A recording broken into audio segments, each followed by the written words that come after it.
It's not rocket science. Not rocket science. Not rocket science. It's not rocket science. It's not rocket science. It's not rocket science. Welcome to Not Rocket Science. In this episode, we'll be learning from a real-life firefighter, Nate Moroshan, who's going to teach us about fire safety and what it's like being a firefighter. I'm excited.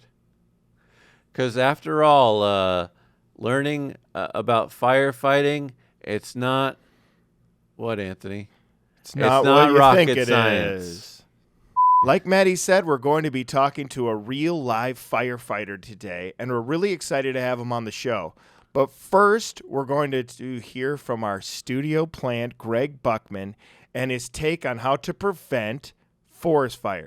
Greg, how are you? Well, hi, I'm here with my best friend, Barney, my dog. And we're going over fire prevention. I'm teaching him how to prevent fires. Okay, this first lesson should be easy for you, Barney, because I know you don't smoke. As far as I know, and you better not ever start, okay? Don't ever start smoking. You got that, Barney? Anyway, if you ever find lit cigarettes, Barney, please make sure you put them out responsibly, okay? You got it? Lesson number 2. Barney, don't ever set fireworks off, okay? You got that? If you want to hear fireworks, just go to the Dodger game, Barney, okay? Well, and Barney, when you go camping, always put your campfires out completely, okay? Douse them with water, okay? Don't you dare ever leave a campfire unattended, okay? That's a huge no-no. And Barney, if you have a fire alarm at home, always make sure it has fresh batteries, okay, Barney? You got that? Make sure it's working. It's important, Barney. Well, Barney, and if you ever see a fire, call 911 right away and say, give me the fire department right away. We need them. We've got a fire. And always remember your address, Barney, where the fire is at or where you're located. Well, thanks, guys. You've got to protect people and plants. Wow.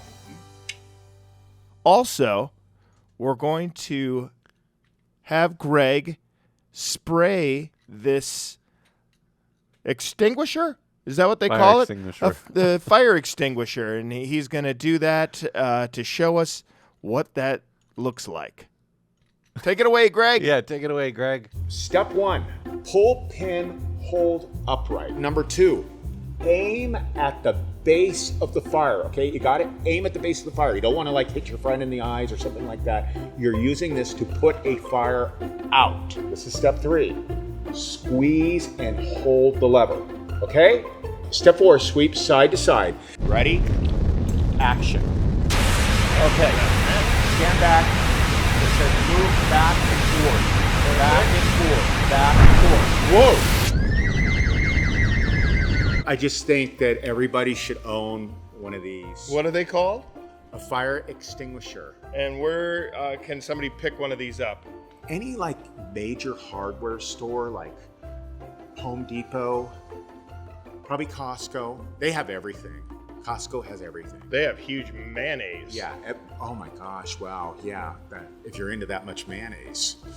They have samples there too. Well, thank you so much, Greg, for showing us how to use this extinguisher. All right, folks, as you can tell, we may or may not have shown you how to use the extinguisher properly. I don't think that it should be on my shoulder like a parrot at a pirate party.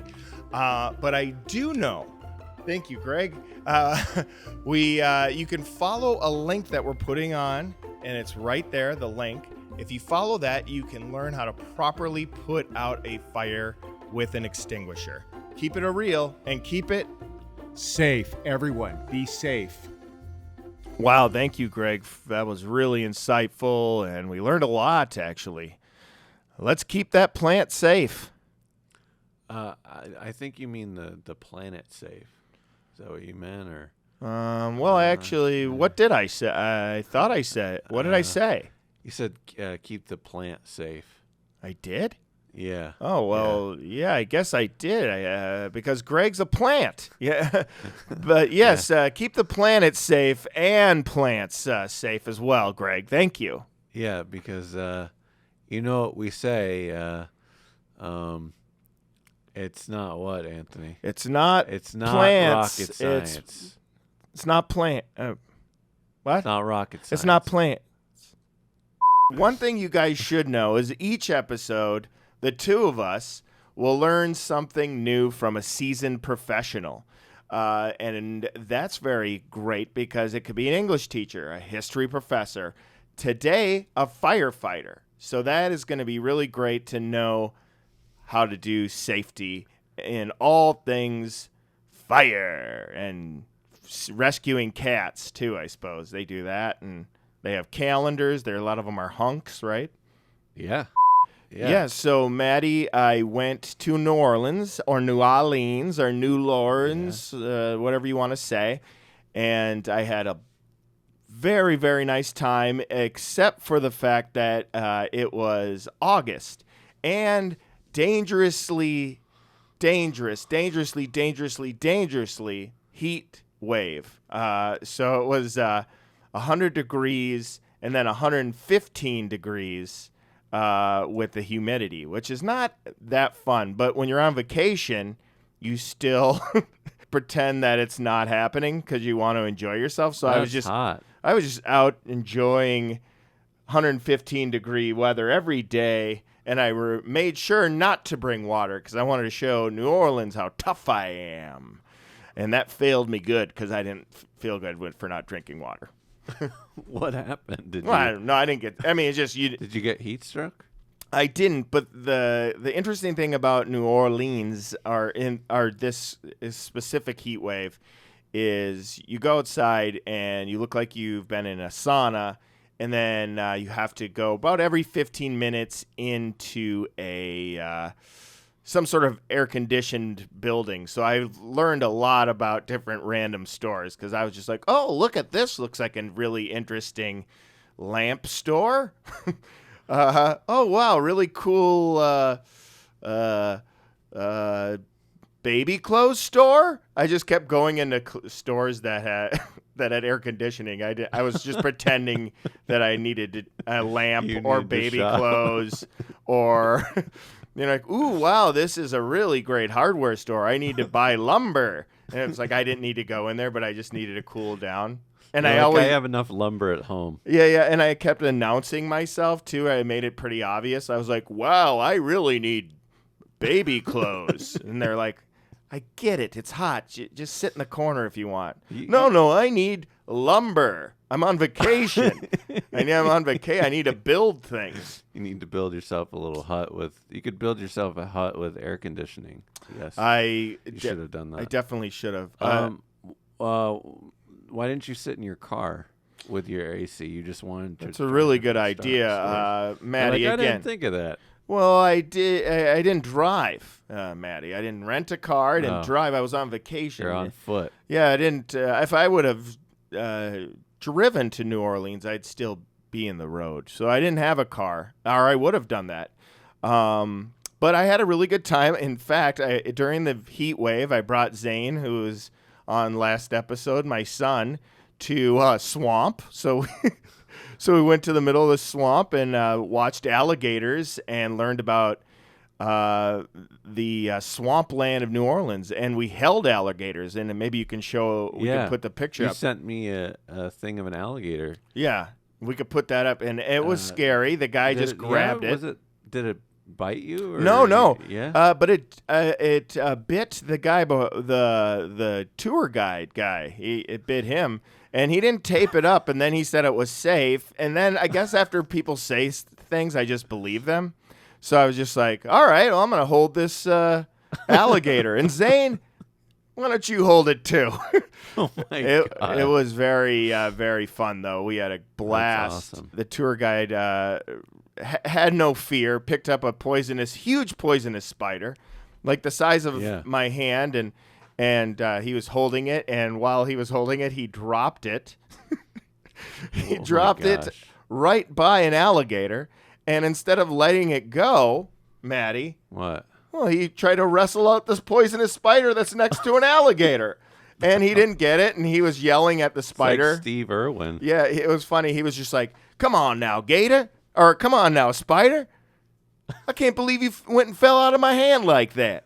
Right next to a gator, too, of all places. I'm like, dude, you dropped him. He was just sitting in a tree by himself enjoying his life. Anyways, I had a really good time. I got this voodoo shirt because that's what you do. And I had beignets. And have you ever been to New Orleans? No. It's no, really I've been great. to Louisiana, though. I do recommend it. Shreveport. I've been to Shreveport. Oh, cool. Yeah. I actually want to branch out because I really do like excluding the heat and almost being bitten Did you by get alligators. any gumbo? Wait, is gumbo the soup? Because I Yeah, did not it's do soup. a soup. It's so good. You never had it? I didn't. I did Do you have. not want to try it or what? Well, it was just so hot. I did have. Oh, right. I did have that cream rice, sandwiches? the rice dish. What's that? Is that jambalaya? Yeah, that's jambalaya. No, rice is that pilaf? Oh, yeah, jambalaya. it? No, I had That must rice be it. pilaf the whole time. You just ate rice pilaf. I did venture Nice. into a place that had. They were serving turtle soup, and everyone was raving about it. But I didn't eat a turtle. But I did eat a bug. I ate a centipede. On purpose? Yeah, or no, it was Or not a by centipede. accident? I don't think it was a centipede. It was like a chocolate-covered beetle because Zane, my son, dared me to do it and said, if you do it, I will. And then I did it, and he said, no. And I was like, fine. I didn't mind it. I was kind of his hero after eating a bug. Nice. Anyways, how was your world when I was in the South? Yeah, it's going good. I'm taking a stand-up comedy class that I'm very excited about. Oh, great. And yeah, I've been learning a lot in stand-up and how it works, and it's a ton of fun. And yeah, I actually have like my class performance is going to be September 24th around 7 p.m. Come check it out if you want to. It's going to be, I think, at the Haha, but I'll keep you all posted. But I'll tell you a little joke. That you wrote? Or yeah, is it, okay. that I wrote, yeah. So this is a joke that you Yeah. wrote for your stand-up. Yeah. Okay. It's just a short joke. But, Sure. What's weird about me being an actor is I haven't really gotten hired to do monologues. Oh. Well, it's like, do I look like a guy that can do a monologue? Yeah, I think so. Oh, I'm not.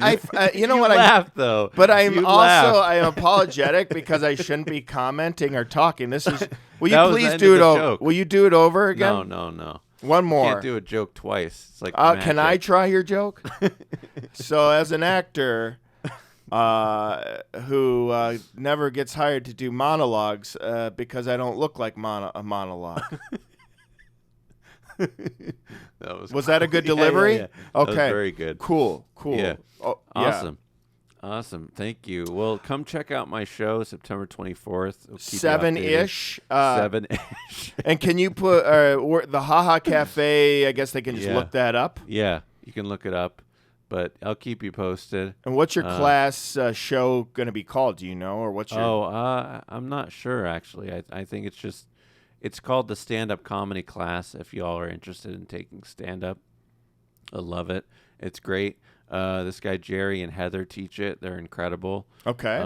Yeah, check it out. Are they stand-ups?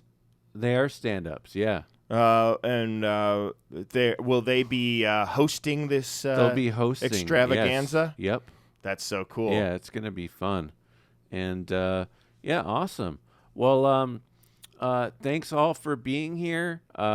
We love y'all, and let's get the show on the road. Blast off. It's not rocket science. Welcome to Not Rocket Science. In this episode, we're going to be learning from actual firefighter Nate Moroshan. He's the best. Nate Moroshan is a firefighter, and we're going to learn about fire safety and what it's like to be a firefighter. Because after all, firefighting's what, Anthony? Not rocket It's science. not firefighting. It's definitely not rocket science. It's not it's fighting. It's fighting. It's fighting. Yeah, you're fighting the fire. You fight fire. Fighting the Yeah. fire. Do you guys listen to that song in the truck? I don't The even Fighting know the Fire? No. Is What that a song song? Is that a song? Fighting the fire. Fighting the fire? I've never I heard know, fighting like- the fire. We didn't start the fire. Oh yeah, that's what Is it that the is. one you're Okay, looking we for? didn't. Oh start wait, the no, fire. fighting the fire.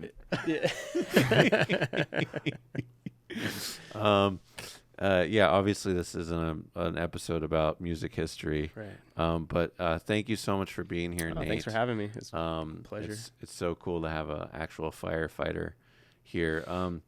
Well, first of all, what's the story of Nate?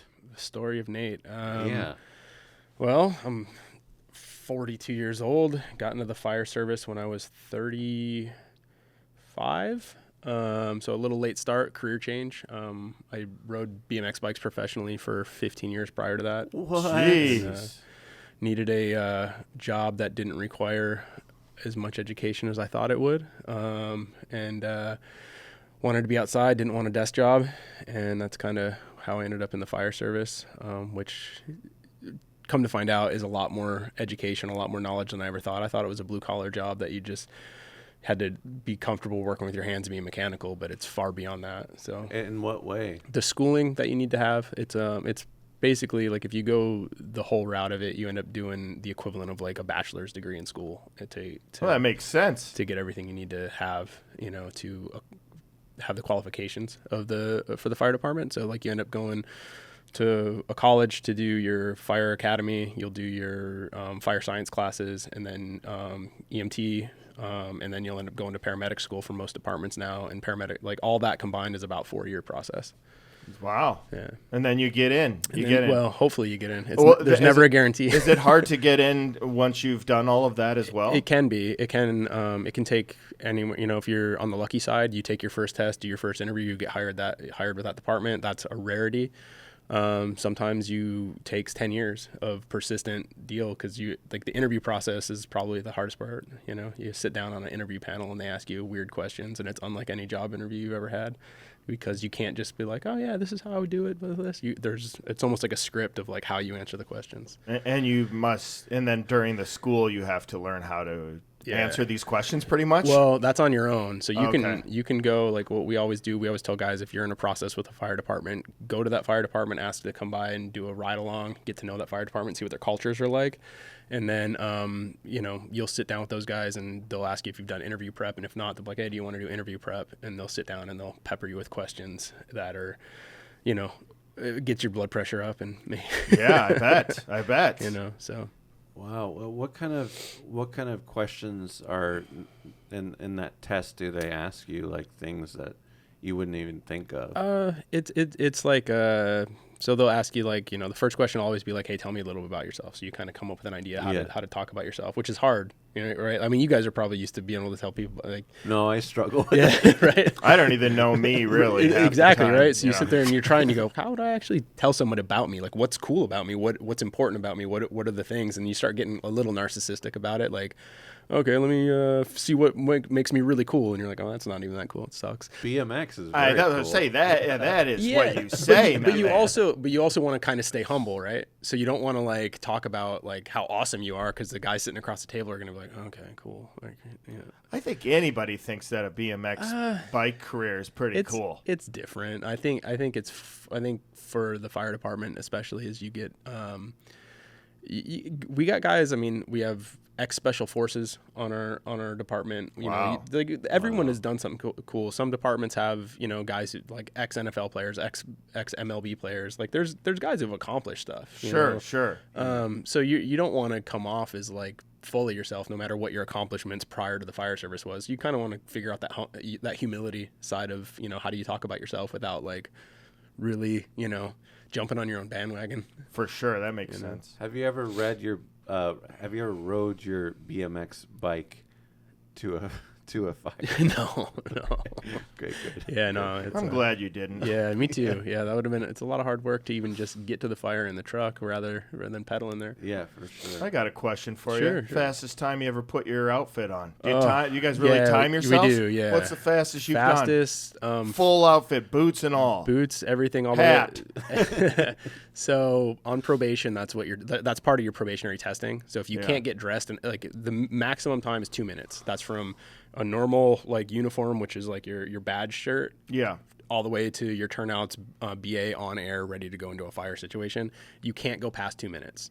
So 2 minutes is maximum. If you can do it in 2 minutes, sure, it's passing. But for me personally, I think I was down around 115, 120. Probably the 115, fastest. 120. That's pretty good. Yeah. So I mean, you get good at it. You So practice. so is it literally like you're watching TV in the outfit you're wearing right now, and then they do the ding, ding, ding, ding, ding, ding, and you got to run down so you don't know when it's going to happen? Yeah, so we'll do that like with rookies and probationary guys. They'll be in the kitchen doing dishes or doing whatever mundane like station task, and you go, all right, we're gonna do a go drill for them, and then you page them up. You go. Slowest time you've ever seen. That's a good. Definitely not passing. Like 10 minutes? I mean, not 10 minutes. I would say probably into like the 3s, but also they're all goofed up. Like I've seen helmets on backwards. I've seen, I've seen guys fumble. There's just a lot of fumbling around that, but you can't do. you can't. I mean, it's gotta be right. But they'll get better. Like that's always usually everyone's first go at it, especially if they have no experience and they weren't like an explorer with their dad at 16. Like if they're just getting into it in their 20s or 30s and they don't have experience, they're gonna. There's a learning curve. You'll get better. You just have to practice. It takes time. Yeah. Isn't it really heavy too? I mean, it's not an easy thing to put on. Yeah, I mean, altogether, like if you fully, go ahead. Go through the things that are kind of part of the suit, like what you have Okay, to put so on. you have your structure boots, which are fireproof, heat-resistant boots that are kind of they're a little bit bigger than normal boots, so they slide on easy, but they're already in your pants. So you have your turnout pants, which are fire-resistant, thermal-resistant, everything like that, and then you have your jacket, which is all that, and then you have a Nomex hood, like you see, like what race car drivers wear. They put that on over their helmet, and then that's their helmet, or they put that on, and then they put their helmet on. It's basically like a hood. It's like a whitish color hood, a cream color hood, and you put that on, and that goes over your mask. So you have helmet, jacket, pants, boots, axe, breathing apparatus, mask, gloves, everything that adds up. So just that basic stuff is between 50 and 60 pounds probably of extra. Oh my god, A lot of y'all are heroes. Oh no, we just do our job. Yeah, I know, but thank you for. Thank you. Yeah, that's amazing. So When you you have said you all are heroes, you talking to me too, or Yeah, no? everyone is. I'm not really. As far as fire trucks, you drive it, or where do you ride in it? So, yeah. In my position right now, I'm on a truck. So I don't know. A lot of people will get rid of this out of the way. A lot of people that could say a fire truck. So for us, a fire truck is the one with the big ladder and the two pieces. So like there's someone driving in the back, someone driving in the front. That's a ladder truck. Gotcha. The other one with the water is an engine. And, Oh. Yeah. So like you have a fire engine and a fire truck. So you're on a truck. I'm on a truck, and I knew that. That's why I said yeah, truck. Yeah, of course. I did yeah, not know. the truck. There's a lot of pride taken in being a truckie. Yeah. yeah, that's awesome. But I drive the tiller, so that's the rear of the truck. So Ooh. I drive the rear wheels. Oh, that's awesome. That's difficult. It's weird. Like, have you guys ever driven a forklift? No. No. Okay. Keep asking. I'll say no to everything. All right. So imagine, driving in reverse all the time. So the way you turn your wheels aren't the way you're going. So that's the difficult part of it. It's like you're in Australia. So if you're making a right-hand turn, the engineer, that's what we call the drivers. So the engineer will make that right-hand turn, and if I start making the right-hand turn, I'll kick the ass end of the truck into the curb. So I have to turn left in order to go right. Dear Lord. oh my gosh. Yeah. So like once you get your head wrapped around that, it's fine. But it takes a little bit to. Why is that? Is it just because the truck is so big? So yeah, in order to make some tight turns in the city, if you just had, because essentially it's a semi truck, it's 63 feet long, and it's basically like an 18-wheeler. Now try driving an 18-wheeler down a side street, So we have wheels in the back that steer. So if we make a tight right-hand turn, you can kick the ass end around out to the left and avoid the curb and avoid everything else out. You know what would be a good way to practice is the two-person horse costume. Yeah, that's pretty much what it's about. Yeah, it's real You similar. gotta go that there, yeah, or cow, whatever one you. That would be. Because if you both went right in the two-person horse costume, you're either just going to go lateral or you're going to jackknife each other. Yeah. So one guy goes right, the other guy's got to kick the ass end around to the left. That's a tough costume, man. That's a tough. And no one thinks about that when they think about the Minotaur or the horse costume. They don't think about how difficult it is for the guy in the back. He's got to smell the farts. That's right. Which is and you do too, I bet.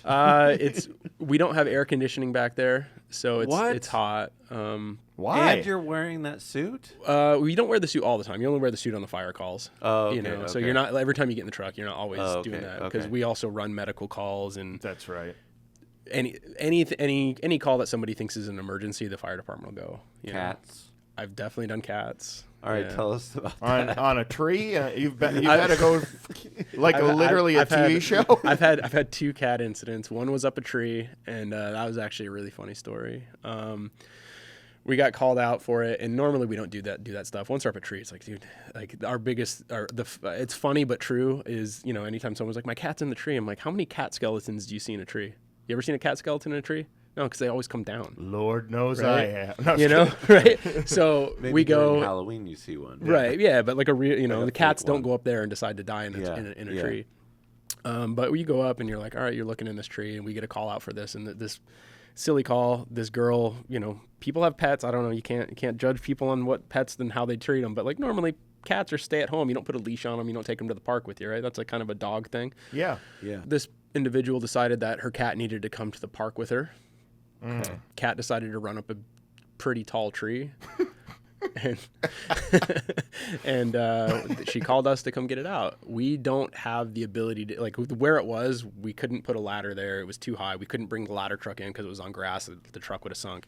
So we're like, we don't How really high know. was it, would you say? It was probably 30-40 feet up in the tree. Oh, wow. And so we're trying to figure out what to do, and because you want to try and help people, you don't want to like completely dismiss what they consider an emergency, but you're also like, Jesus Christ, how are we gonna get this cat out? Yeah. So one of the guy, Cat treats. well, 30 feet. yeah, the engineer had a bright idea to shoot it out of the tree with a hose line, because what we were hoping to do is we were gonna like rainwater down on it, so hopefully it would just like, oh, this sucks, let me come down. That wasn't working, and then they were like, hey, hopefully your cat comes down. There's nothing, like, we can't do anything about it. And then another one was just cat stuck between a cinder block wall and a garage. Oh, that's less. Yeah, it's that's less fun. hilarious. Less hilarious. Still hilarious. No, I'm just kidding. No, It's not hilarious at all. Yeah, it's awful. More of a pain in the butt trying to get that cat Scary. out. Yeah, Yeah, so that is scary. You Silly deal with cats. a lot of Just things. weird stuff. Yeah. Yeah. What's the best way to prevent a fire in your house? Oh, I mean, Obviously. have a new house. Yeah. Best way, like fire preventative stuff. If you have candles, keep them away from curtains. Blow them out if you're not in the room. Pay attention to if anything that could possibly be an electrical hazard, especially older houses. There's always electrical issues. That's a lot of the time. Keep stuff away from, houses, apartments, they'll have those furnaces that are in the floor, and they have that big grate. Some people, we've had it a few times where people put stuff over that grate, and then it gets cold. They forget to take that off, and they turn their heat on, and then that catches their house on fire. Like what things they put over it? Just We had a couch over top of one time. That was A couch? Yeah, a and that couch. caught on fire. gosh. Yeah, cause the people weren't home. They turned their heat on, left to go to work or whatever, wherever they went, and it was just sitting on top of that heat vent, blasting, and it just got to the point where it caught on fire. Jeez. It's all common sense stuff for the most part. Yeah, right. yeah. Like it's don't plug too much stuff into your electrical outlets. Like the protectors, you mean? Like the power strips or something like that. Yeah, Yeah. the You power could strips. you could still use a power strip because those have like almost like a breaker in there. So if something does trip, the whole power strip will shut off. But you've seen Christmas Story, right? Where the old man has like 10 feet of plugs sticking out of the same outlet. Yeah, and he's yeah. constantly blowing fuses. That'll catch your house on fire. You probably see stuff like that all the time. We do. That's a big thing. Electrical fires are probably the most prevalent of like when it comes down to cause of the fire. When you're like, oh shit, it started here at the outlet, and you look and you're like, dude, there's like 15 cords running over to this outlet. Jeez. So that's probably the biggest fire starter in a home is the electric. I would say, especially for older homes, like newer houses are far less likely to catch on fire. They're just designed they're designed better. The newer electricity, all the new permitting and all that safety stuff that the city makes you go through to build new construction is so much designed around like not having the house burned down. Yeah, that makes sense. They probably also don't put the heat in the floor anymore, right? Do they put it against the wall, or I don't know how Yeah, it works. I'm not 100% Neither am I. sure on that. I know like my house is old, but we have like forced air furnace, and it comes through like a normal like wall setup. But yeah, I remember living in apartments, and we had either like the skinny wall furnace thing, or you'd have the one in the floor, and I've had both, and so I don't know how. Yeah. Wow. So what other things do you see, like other ways that fires start? Candles, Yeah. barbecues too close to houses. Jeez. Oh, really? Yeah. You remember the house we lived in Pasadena, the blue one that you guys came by? So we had that condo complex next to us, right? Yeah. They burned that condo complex down. So somebody was doing my barbecuing, and they What? had these little decks, nothing big, and they had the barbecue pushed up against the siding of the condo, started cooking, and it caught that siding on fire, and then it went into the wall and then caught the entire complex on fire. Jeez. Yeah. That's crazy. So barbecues definitely too close to the house. There's so many different ways for it to happen. Goofing around. There's a lot of people playing like just doing stupid shit. Like you playing with gas. That's always a Fireworks. fun one. Fireworks are a good one. Fireworks are usually just blowing hands off and stuff. But if they Oh god. That happens. You had to deal with this. I Hands? have fortunately not had to deal with somebody blowing their hands off with fireworks. Fortunately. Finger. Good. The worst stuff I've seen is car on wood. accidents and stuff like that where there's pieces missing. But Good no. Lord Almighty. So Well, you got a tough gig sometimes. every once in a while it gets a little hairy. How do you like the heat? Do you not fire heat, just in general? Just are like- you a person that I don't like being in hot? I like being cold. Same. I grew up in Michigan, so I'm more of a cold weather, fall weather type of guy. And you're still dealing with it. I mean, it's 100 and something degrees, and we gotta deal. I mean, it's life, right? What do we Wow, man. Yeah, I grew up in the Midwest as well. do? Yeah. Speaking of life, so what's the day in the life of you working at like in the day in the life of a firefighter? That's a good question. Like you get to the station. What do you do? So first thing, you get to the station. I like to get there early. So our shift change is at 7 a.m. So we work a 48-hour shift. So we go from 48 hours. Yeah. So we do like my 7 God. a.m. to 7 a.m. 48 hours. So like right now I go to work on Saturday. I get off on Monday morning. Oh, I thought you said 4 to 8. No, 48. Yeah. That's tough on y'all. You just sleep there in a cot. We have dorms. It's yeah. basically our house. So shift changes at 7. So I usually like to get there around 6:15, so I can do my daily routine. So I get there. Whoever I'm relieving that day, I'll grab my turnout gear and my equipment that I need, and I'll set it next to their spot because they might have had a rough night and they might still be asleep, but I'll just set it there just in case like something happens. They wake up, they see my stuff's there, so they know they're ready to be relieved, and they go, oh cool, Nate's here, let me go find him, let them know what's going on. So we do a pass down, which is basically they'll tell us what they've done in the last 48 hours. Like, hey, we had one fire, we threw a ladder, we had an extrication, or we went out on a drill. Like, so I got relieved. Yeah, I got off work yesterday morning. I got relieved from the other shift guy, and we did a bunch of training and drills. So I basically let him know, like, hey, we used the over the side kit. So we went up into the mountains and basically simulated a mountain rescue, and that's part of what we do on a daily basis. So I was like, all right, I'm letting my partner know, like, hey, this is all the equipment we used. It's clean, it's put back, it's back in run ready position. So if you guys get something, you don't have to go, oh shit, where's my stuff? It's already set up, so that's part of it. We get into the station, do that. Hang out, talk to the guys in the morning, figure out what they did, give them relief. Once they get out of there at 7, me and the engineer will pull the rig out. So we'll pull the truck out, and we basically go through our first day maintenance of the rig. So we'll extend it. We'll basically take all the hydraulic equipment and we'll extend the outriggers, place those down, and then the big aerial ladder. We'll make sure that works properly, and then we go through, we check our breathing apparatuses, put them through their test mode. We'll make sure all of our medical equipment's there, make sure all the batteries are charged, make sure we're basically ready for any emergency from the start of our shift until whenever. And then once that's ready, you're pretty much, if the schedule allows, you have an hour and a half of workout time in the morning. So we'll all like sit down. We do line up at a table like this. Like sometimes it's a 4-person house. The house I work at, we have 10 people. So we sit at a table and we all kind of go over the daily operations. Like, hey, we have this drill to do today. We have to go down to EMS for, whatever. We have to go do this, and this. All right, cool. Let's go work out, and then at that point, once that's over, you know what you have to do that day, but now you're just waiting for the calls to come in. So you could be in the middle of, What kind of workouts? Because I see the firefighters in my neck of the woods. Yeah. A lot of basketball, these guys. So it depends. Pickleball has taken off. Now, that's the one you all do. I'm not a fan. I opt out of pickleball. I'm not for whatever reason, I just don't enjoy it. Get away from Don't that. like pickles. I'm not a big fan of pickles. Balls are a little, Yeah, I feel you on all that stuff. I'm not a ball sport guy, I don't think. Yeah. But guys do play, like basketball's a big one. There's a department that they're what do they call it? Their department game, like their officially adopted department game's handball. Handball. So a lot of the stations will have handball courts in the station. Yeah. Oh, So they'll cool. play. They'll play. But yeah, pickleball, basketball, workouts. Like my crew, there's a couple guys that like to play pickleball, but most of us are just trying to keep our cardio up. Like that's You got to. That's 90% of it all. Like if you can't breathe, you can't do anything. So we try and keep our cardio going. And that's why basketball is kind of a big one.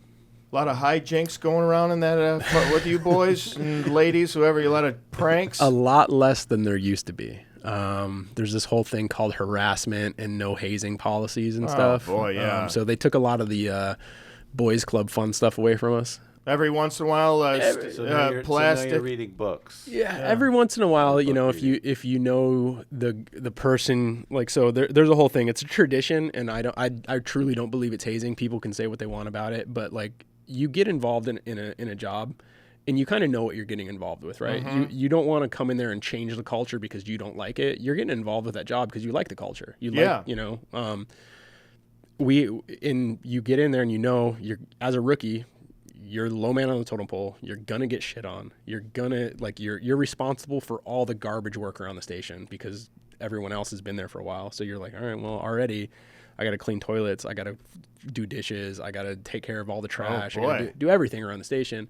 And then you're also, the biggest tradition that we enjoy is bucketing guys, which is basically getting like 5-gallon buckets of ice water and, Like the ice bucket challenge. Like kind ice of, bucket but like challenge. unsuspected, like they don't know it's coming, Yeah. and that's and you usually do that. What the misunderstanding is a lot of the times is you do that to the guys you like. Like if you're not getting messed with at the fire station, it's because no one likes you. Yeah. Right? Yeah, that's You know what I mean? Like Like what I that's- would have had to deal with.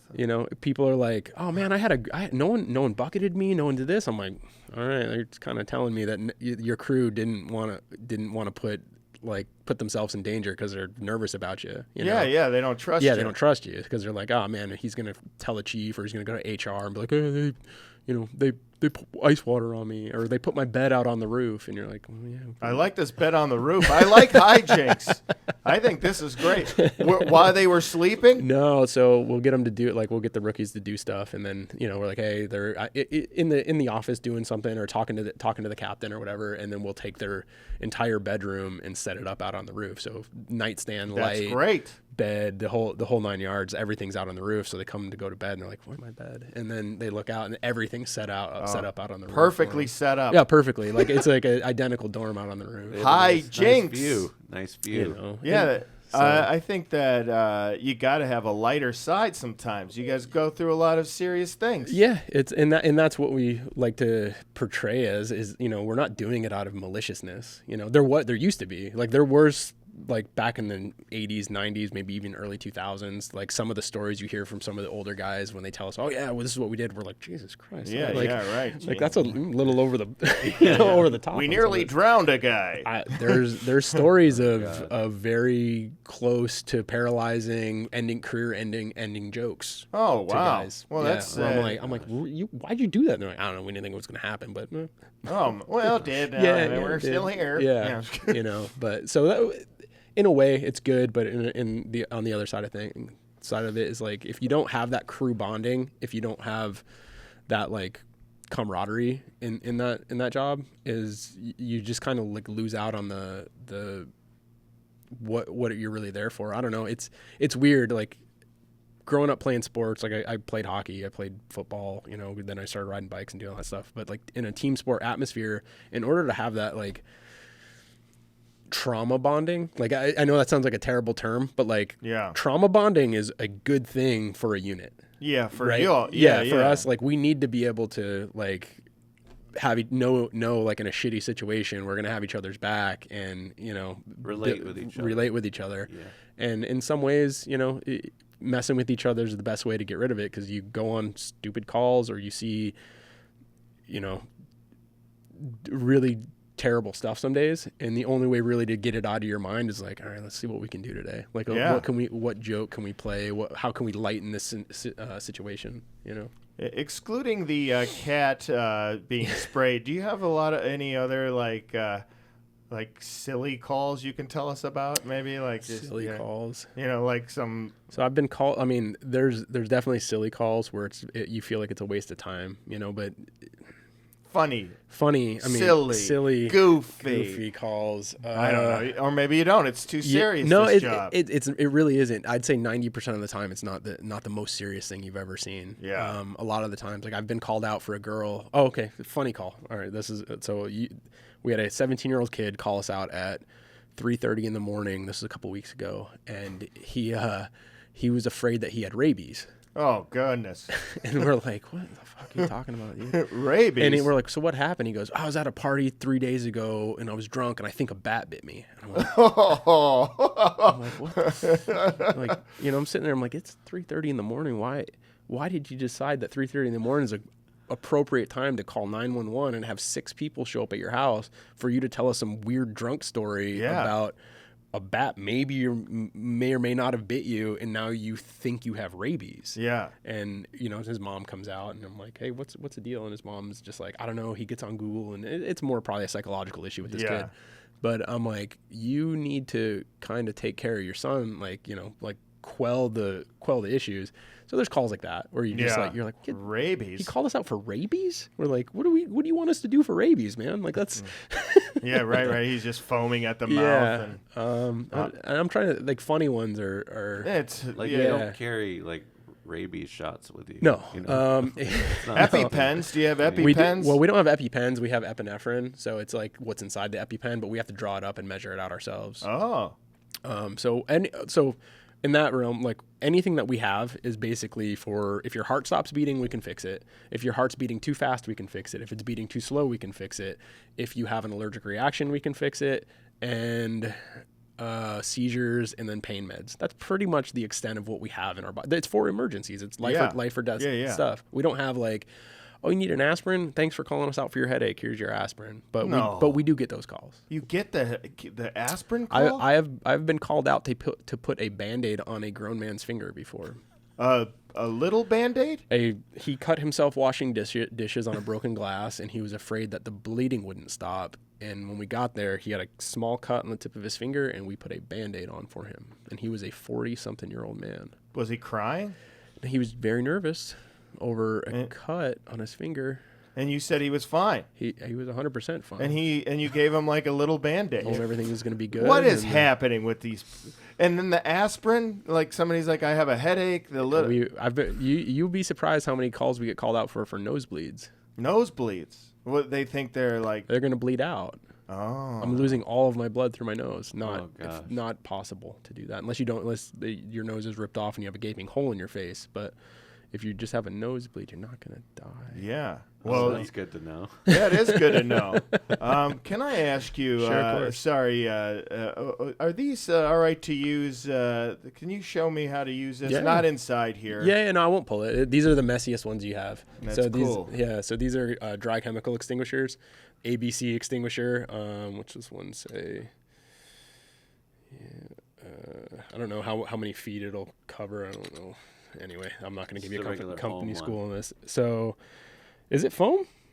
I don't know what it is. No, I think this is a dry chemical one. Can we see that box, Chris, please? Yeah, this one's a dry chemical one. So there's basically this like Oh, that's all right. We got it. now. orange dust that'll come out of here. Orange? So it's ammonium nitrate or aluminum silicate, magnesium, all this random like powder in there, and so it's basically. Have you guys never set off a fire extinguisher before? No. All right. I'm going to today if you think it's So, okay. so I mean, it's interesting. Like if you're willing to waste a fire extinguisher, just to see what it does, but don't do it inside. Do it outside someplace, Yeah, because yeah. this will fill this entire room with dust, and you'll. Oh, have to, yeah, we won't do that. But yeah, essentially, if you have a fire, this tells you the bottom. So you have A, B, and C type fires. So A is gonna be like normal combustibles, like it's something paper, trash, garbage, wood. Excuse me. Class B fires are liquid, so it's going to be like gasoline, diesel, rubbing alcohol, like stuff like that. And then Class C is electrical equipment. So this is telling you it'll work on all three of those types of fires, There you go. right? It's not water based, so it'll work on electrical. It's just powder. Essentially, it tells you hold it, you pull this tab, pull this pin out, put this at where you want it to go, and you squeeze it, and you just sweep back and forth at the base of the fire. Don't try and hit the flames. Try and hit where the fire's coming from. Ah, base, not the flame. That's good to Don't know, hit the everybody. flames. Wow. Hit the base. Hit the base. Don't go to the top. Go Yeah, to the bottom. Start at the bottom. Oh, that's good to know. Yeah, that is. And these things, they're always red. Isn't that fun? Yeah. I mean, there's white ones. There's different. Yeah. There's like different extinguishment methods or chemicals that'll do in it. Like my house, we have a white one, and it's based on like not being dusty. So like if we do have a kitchen fire, like I told my wife, I was like, I don't want to have to deal with cleaning up the entire house of this yellow dust. So Yeah. we'll just use this one. You know. That's Oh, smart okay. to know. So the white ones are better because it's Well, it's in the kitchen, so it's a different chemical that like is for like grease fires and stuff like that. So like that would probably work on a grease fire because essentially it's just coating it. You can't really put grease fire out with water. You guys know that from like junior high or elementary school, like how to put grease fires out. Don't No. put Not water. really. Okay. That's why we started this why podcast. we're- Yeah. It's So not rocket science, but right. So this actually happened at my house last year. We were one of my friends. She was showing us how to make Indian fry bread in our backyard. So we had the whole like cooker out in the back, and we have oil, and she's making the dough, and we're doing it. And we're like, oh, that's awesome, right? Fire, like oil gets hot when fire hits it.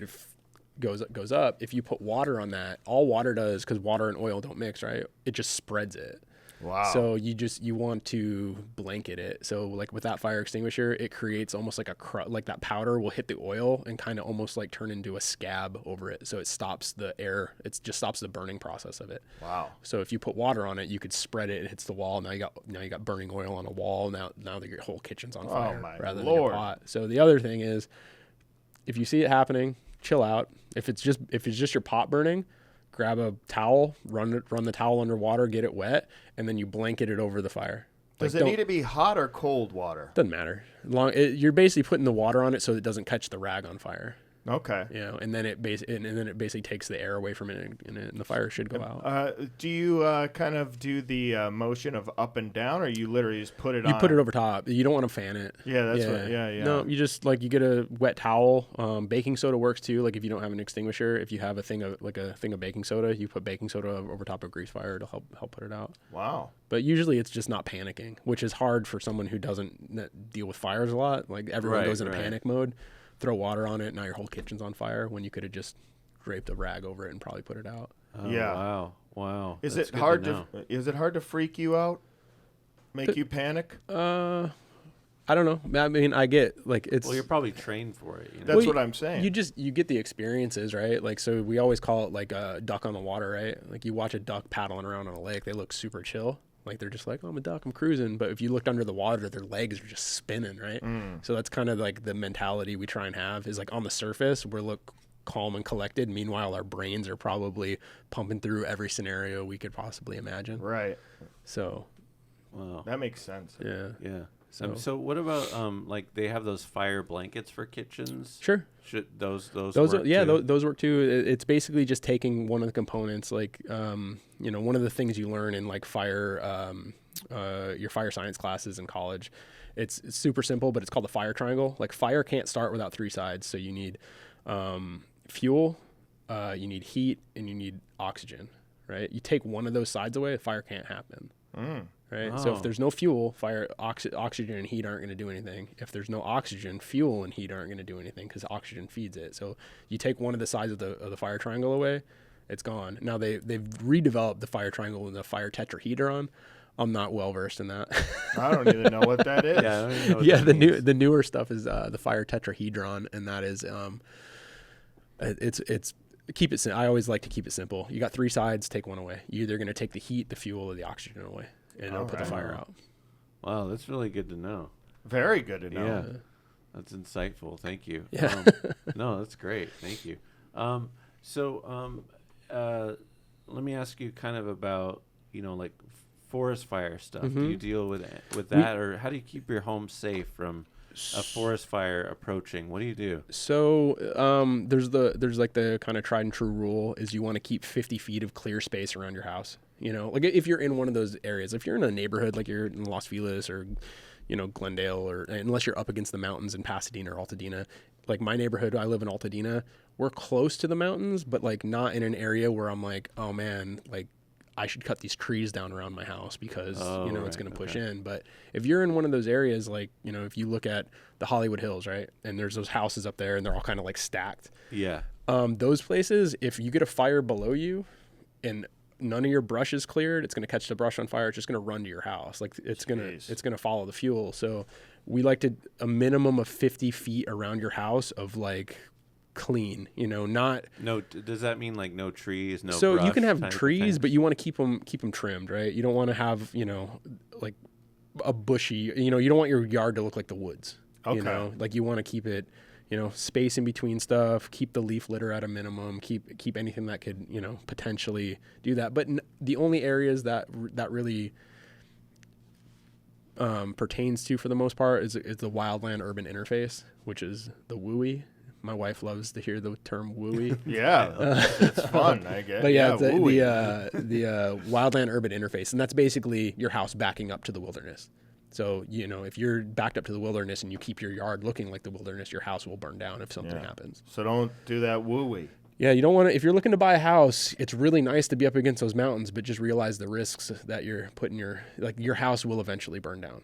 Like, Eventually. you know, No matter what, right? I mean, not no matter what, but like you think you put yourself in a risky situation. You're like, okay, when's the last time this hillside burned? You know, okay, we're pretty close into it. If this happens, there's a good possibility if this hillside catches on fire. I mean, we're in California. I look at every hillside as a potential, it's probably going to burn, you know, event, like it's going to, you know. Jeez.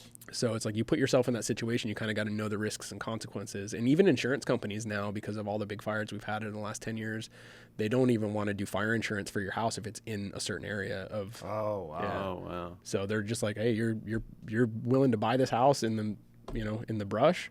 You kind of got to assume those risks and consequences of buying that house. Yeah. Actually makes sense, unfortunately. Yeah, right. But yeah, you want to, for wildland stuff, you want to try and keep it all clear. You know, if you can. I mean, everyone loves trees. No one wants to cut trees down around their house. But if you have a tree that's leaning up, like not leaning on your house, but like the branches are dangling on your roof and everything like that, you just want to trim it all up and make sure it's not touching the house. And then if you have an older house and you're willing to put the money into it, if you look at the eaves of your house where your roof meets the walls, box those in, because a lot of the times your house will catch on fire due to the wind will be blowing cinders, you know, and those cinders will get into your attic and catch your attic on fire. Jeez. So what do you do if a fire is actually approaching and you don't have, You know say that, stop. Yeah. no, but you don't have the 50 feet cleared, or what do you kind of do? You call the fire department? So the fire department, if that's already happening, you get a hose. I mean, I wouldn't get a hose. You don't have enough gallons a minute coming out of your garden hose to stop the fire from a wildfire. Like it's not gonna not gonna do anything. It's like, you know, it's not gonna, it really won't do much. What about a fire extinguisher? Nope. No. Oh, really? Oh my gosh. Blanket. So what I would do personally, if I was in that situation, I'd have, if my yard wasn't up to par, hopefully have a chainsaw and start cutting trees. While it's on fire. Well, if it's approaching, if you see it, like it's not coming, like you know it, you'll know if it's like, you know, if you pay attention to the fire stuff or like listen to the news, it'll usually be if the fire department and the emergency management system knows that the fire's coming through your neighborhood, they're going to evacuate your neighborhood. Yeah. Right. And at that point, you're just kind of like, you know, hoping a prayer that your house doesn't burn down. Right. Cut down the trees. Yeah, I would like personally, if that was the case, if I was like, all right, they're evacuating us, the fire is going to come through our neighborhood, I would do my. It sucks. You don't want to cut, you know, especially like you're like, dude, I love these trees. I've been, you know, my backyard has 3 giant trees that shade our, like they create a very livable space in the summertime in our backyard. But if that was the case, I'd be like, hey, well, you want to lose the house because of these trees? You know, like, hey, let's get these trees down. Yeah. You know? Wow. But saying that, like, do you have time to do that? Probably not. No, you know, of course like, not. Right. you know? Yeah. So it's like but those are all the things. That's why you want to stay ahead of it.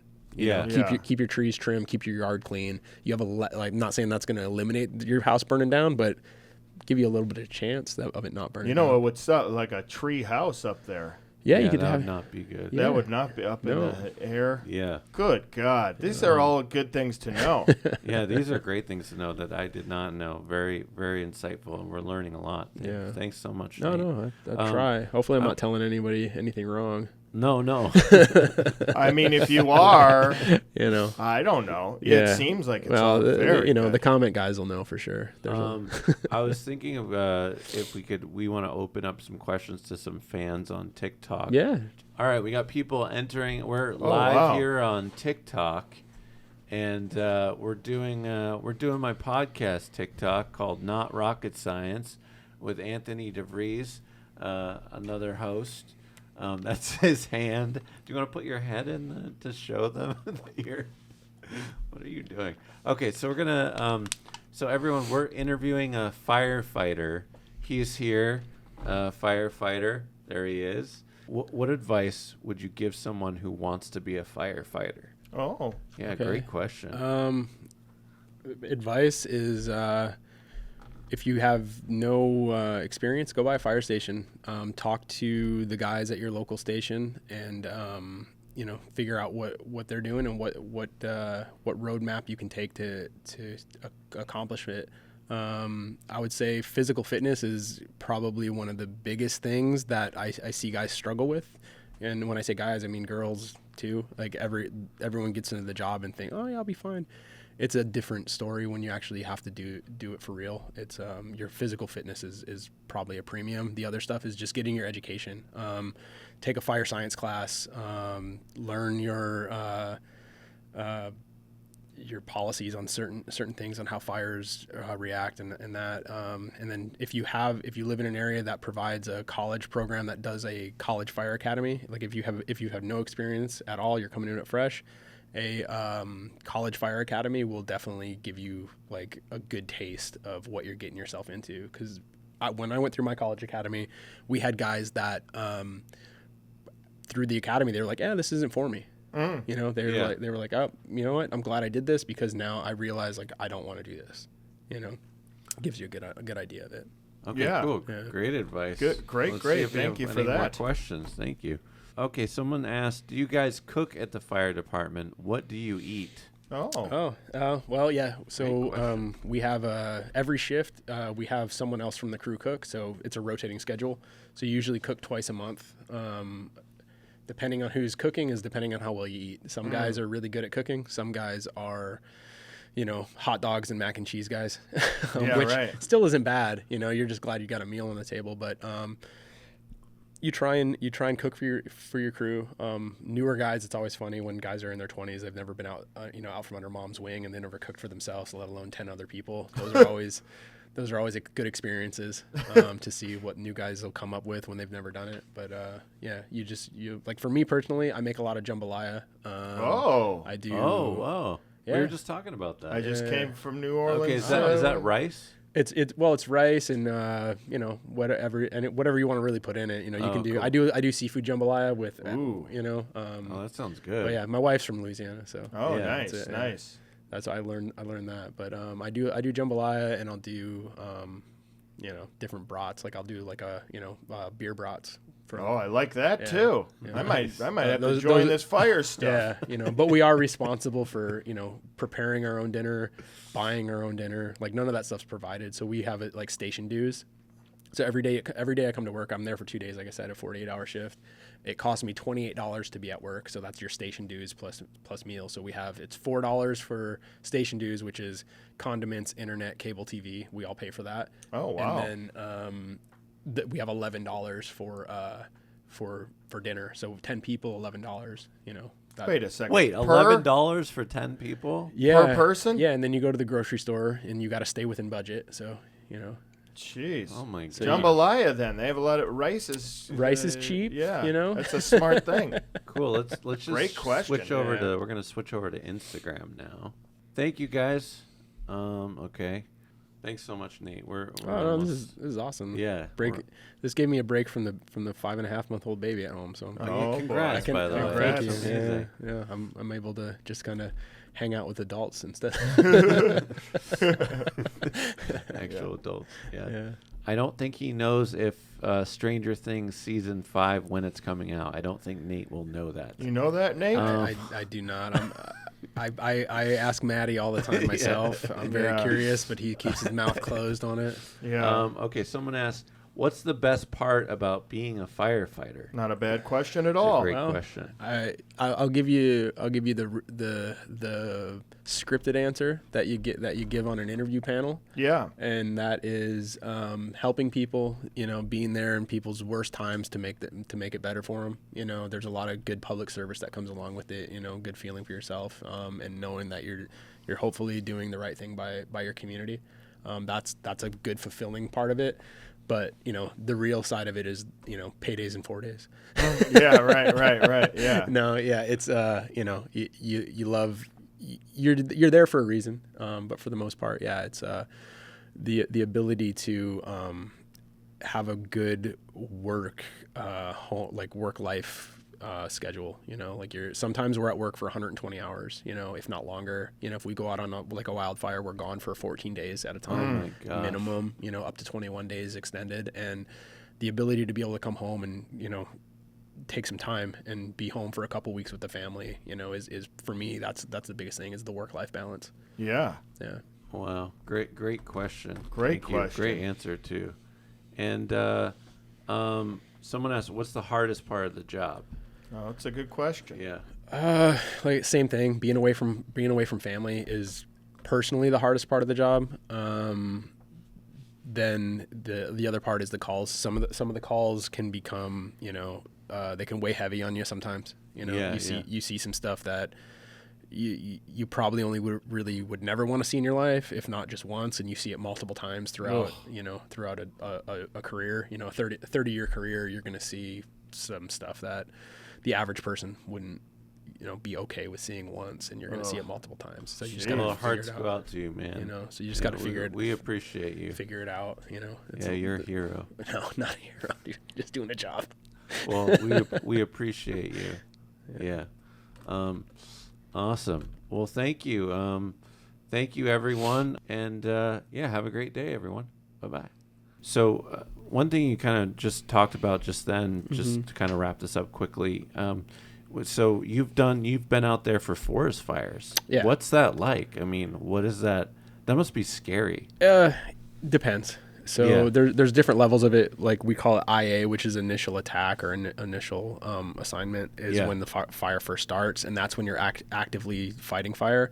And then you start, as the fire progresses through its changes, you end up with we call mop up.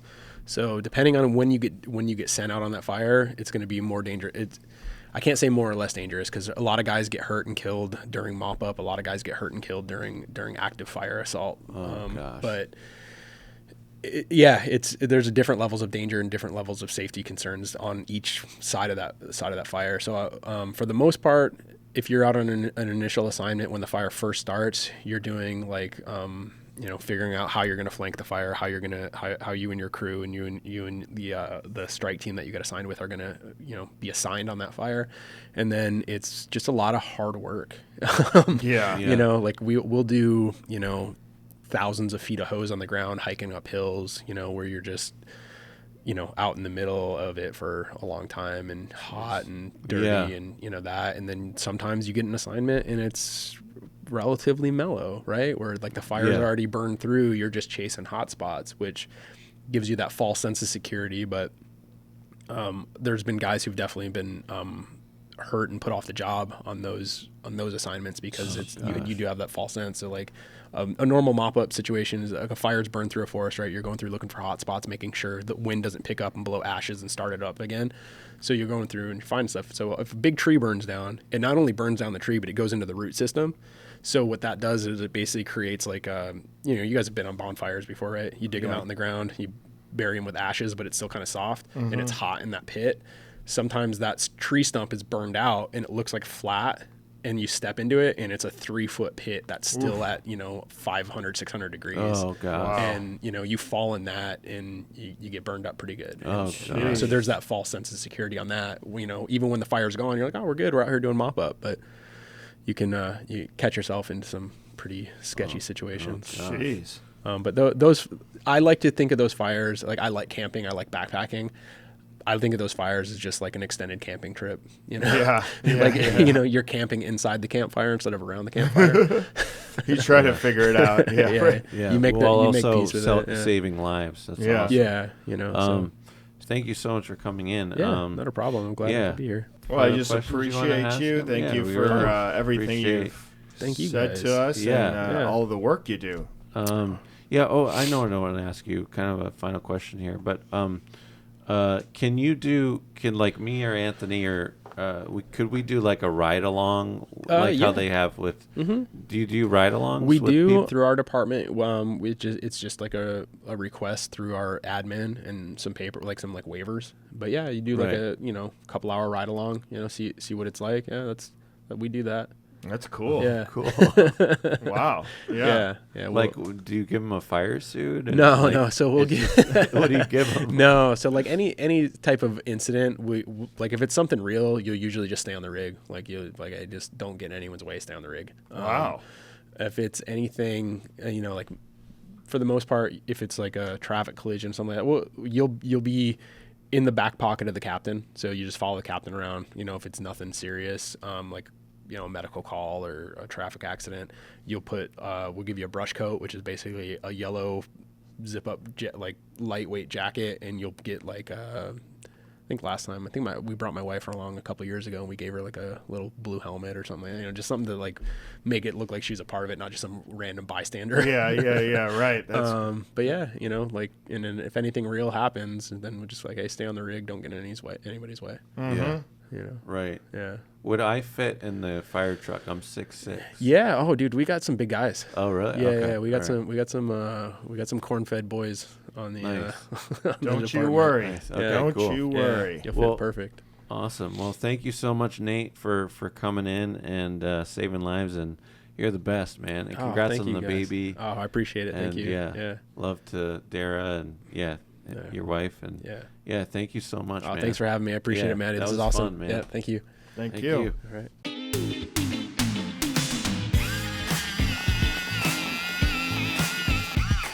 Well, that was very insightful, and Nate is such a good guy and a hero, in my opinion. Doing that day in, day out, it's really incredible to me. Yeah, thank you, Nate. Yeah, thank you, and Nate. Thanks to all the firefighters across the U.S. that are risking their lives literally every day to keep us safe. Yeah, and our hearts go out to Maui. Let's help Maui put the pieces back together by donating to the Disaster Relief Fund at American Red Cross of Hawaii. Go to the link on the screen to donate or find out more on how you can help families rebuild. Help those around you, or even if they're not around you, help them, because helping, it's not rocket science. Thank you all. Our hearts go out to everyone. You're the best. Thanks for listening, and take care. Bye. It's not rocket science. Not rocket science. Science. Not rocket science. It's not rocket science. It's not rocket science. It's not rocket science. So, Anthony, you think you can get a fire suit on in 2 minutes, like our pal Nate just said? Oh, I could do it earlier than 2 or sooner than 2, but we don't have a suit or anything, so that's a... I have one. Oh. Well, we don't have a timer, so... I got that too. Go. These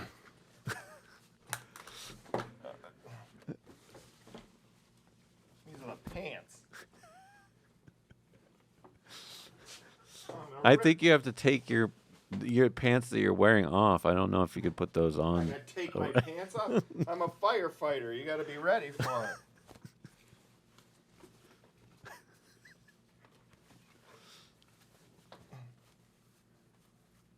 Dang buttons. You need That's every what you button. You don't think of that's what you don't think about for firefighting is the buttons. You got to tuck too, though. You got to tuck. You gotta tuck your shirt in? Yeah. No, you don't. Do you? I don't know.